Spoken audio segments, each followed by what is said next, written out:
Welcome to global channel Jayanti Amrit Shetty tip and cooking channel కి స్వాగతం. ఈ టిప్ నచ్చితే లైక్ చేయండి, షేర్ చేయండి, సబ్స్క్రైబర్ చేయండి.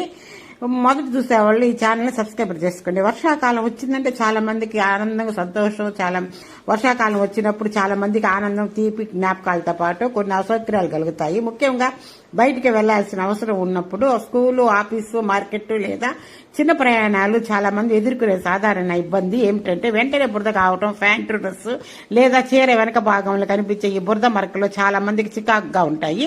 అయితే ఈ సమస్యకు సరైన పరిష్కారం ఎలాగో ఇప్పుడు మనం చూద్దామా. ఈ సమస్య ఎందుకు వస్తుంది అంటే వర్షం పడిన తర్వాత రోడ్డుపై నీళ్లు నిలుస్తాయి కదా, ఆ నీటిలో ఉన్న ధూళి మట్టితో కలిపి బురదగా మారుతుంది. మనం నడిచేటప్పుడు లేదా బైక్ లేదా స్కూటీపై ప్రయాణించేటప్పుడు వెనక నుండి ఈ బురద పైకి ఎగిసి నేరుగా వెనక భాగాన్ని తాకుతుంది. ఇది ప్యాంటుకి, డ్రెస్ కి, చీరలకి బురద మరకలు పడటానికి కారణమవుతుంది.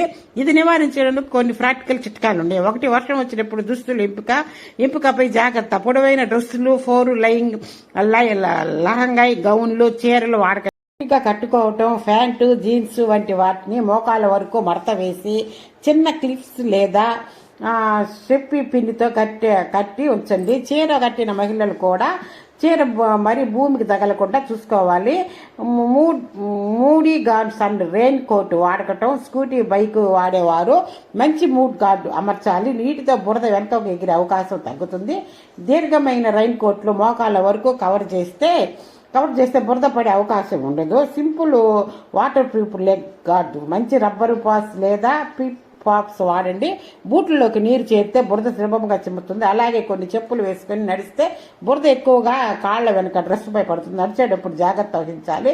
చెప్పులు టపా అంటూ తీయకూడదు. నెమ్మదిగా కాలు ఎత్తి అడుగు వేయాలి. కొన్ని కంపెనీ లెగ్స్ కవర్స్ అనే వాటిని తయారు చేస్తారు కదా.